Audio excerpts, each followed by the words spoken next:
We have in the office, or in the... We've got a hot topic. It's our studio. Let's get to it. We have Jonathan Friedrich, and we have Bruce... I'm sorry, Bruce, how do you pronounce your last name? Flammy? That's correct, Flammy. Flammy.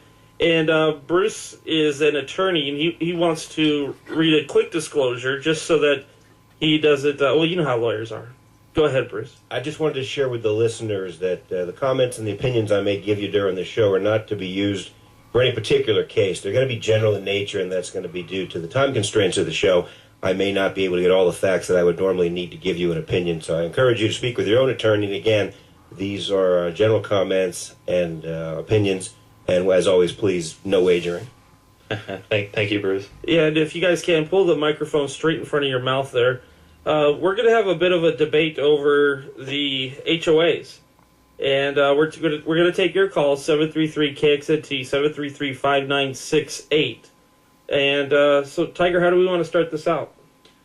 Yeah, well, we seem to end the last show on HOAs. We had a lot of mad callers and everything, so let's get back into it. Why don't you guys tell us a little bit about yourself? Start with Jonathan. I'm a homeowner who lives in a homeowner association. I have felt the heavy hand of my association. I retaliated legally, and as a result of the newspaper coverage, a lot of people have come to me and said, can you help me? I'm not an attorney. I can only give them some guidance and advice. I don't charge for it. I have become very active with Assemblyman Mumford in getting much-needed homeowner protection legislation introduced, which Senator Horsford, I understand, this week managed to kill the bill. Actually, it was last Friday. And it's supposed to be rolled into another bill, and they're playing all kinds of games up in the legislature. Well, we'll get to that. Let's get your bio. And then... now, Bruce, why don't you tell us a little about yourself, too? Sure. I was a community association manager for 7 years in Northern Virginia by Washington, D.C. I went to law school after that, came out here in 1994, was a community association manager again, and I opened up my own law firm in June of 2003. And as you might have guessed, I focus primarily on homeowner association law. Okay. Well, we're going to take turns. We're going to let Jonathan come up with his point first, then we'll allow rebuttal, and then you can rebuttal again, and then we'll allow Bruce to bring up his topic. So go ahead, Jonathan. Sounds good. This week, I filed a complaint against the Common Interest Community Commission with the Director of Business and Industry, served also the Attorney General's office, and Gail Anderson, who is the administrator of the Real Estate Division. What was the complaint? The complaint states that most of the commissioners have pecuniary, which means financial conflicts of interest in the regulation that they passed. They made substantial changes to the regulation after the LCB, which is the Legislative Counsel Bureau, had approved it, and which violated the open meeting law, and they added new fees into this regulation that had never been discussed previously. What are you seeking? I'm seeking a non-corrupted, fairer policy for homeowners. Very simple. Okay. And Bruce? Well, I apologize. I don't have a rebuttal for that. Congratulations on your action. I wish you the best of luck with that. I will say, as I don't know any of the commissioners personally, that I'm not sure if they really do have a pecuniary interest in the outcome. That tells me, if we take the words on their face value, that somehow they're benefiting personally by the outcomes of the actions that they take. And again, if you can establish that, great. If not, then it's just another complaint that's floating out there.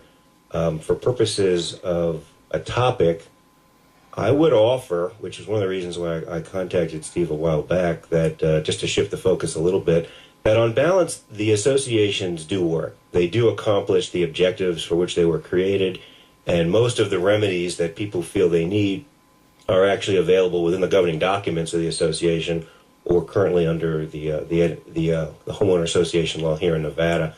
I know that that's not a rebuttal to your case, but as I mentioned, I am wishing you luck with that. Well, because I am here, I'm going to ask you to specifically speak into the part of the conflict of interest part. Because, I mean, are you asking for a remedy of the actual conflict of interest part?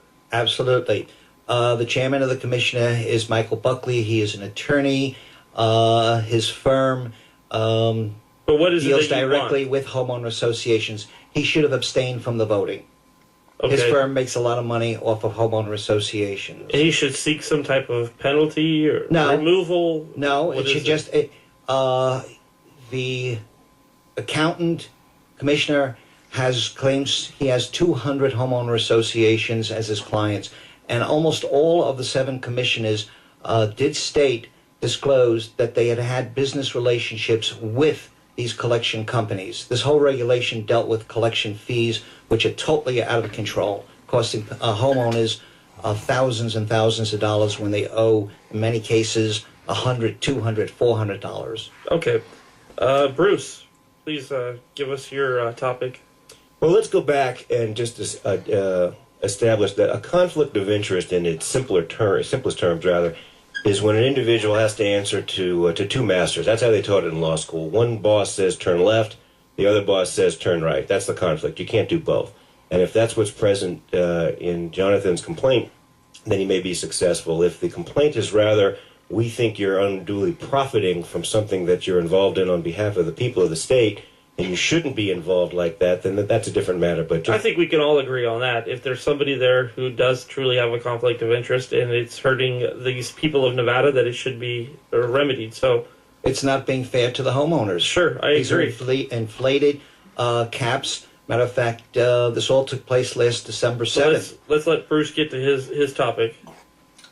Well, as I mentioned, my topic is more along the lines of, and this may generate some calls from the listening public, that the homeowner associations work. They accomplish what it is they're set up to do.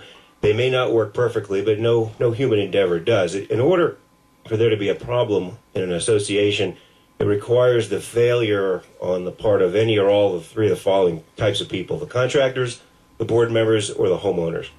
And if any of them don't do the job they're supposed to do, then opportunities arise for decisions to be made, and that's where typically things will go off the track.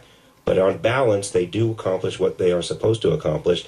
The fact that people don't like the outcomes that they sometimes get does not mean that the process is flawed. It means they got a bad outcome, and those are 2 separate things. Okay.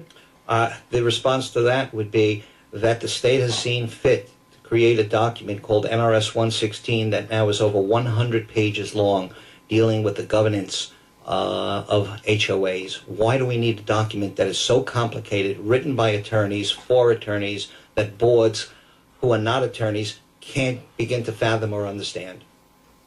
Well, at the risk of not playing fair, how many bills did you author for this session? 1. And you're not a lawyer. No, but I gave it to my assemblyman, who then turned around and gave it to the LCB, the Legislative Council Bureau, that is made up of 70 attorneys up in Carson City, and they took simple language, plain language, and turned it into legalese that's very complicated and difficult to understand. So I didn't write it. I wrote the concepts. Okay, but you were involved, and what you said earlier is that it's all done by lawyers, and I just wanted to establish that that's not exactly the case. The civilians, rather the non-lawyers in the state, do get to participate in the system. That's one of the great things about this state, is it's small enough you can have an impact. Speaking of impact, this bill was adopted in its initial form in the legislature in 1991. It became law in this state in January of 1992, and approximately every 2 years there's a barbecue of sorts in Carson City when angry homeowners descend on the legislature and add to it. I will also share with you that angry lawyers and angry vendors descend on Carson City and add to the bill as well. But most of the changes that are being made are typically in response to aggrieved civilians, citizens in the community, not lawyers, who want to have their rights protected. You're listening to Steve Norton Live, 100.5 FM KXNT. We are taking your calls regarding the HOA issue, and it's going to get very, very interesting in the next segment here. Call us with your opinions about the HOA, 733-KXNT, 733-5968.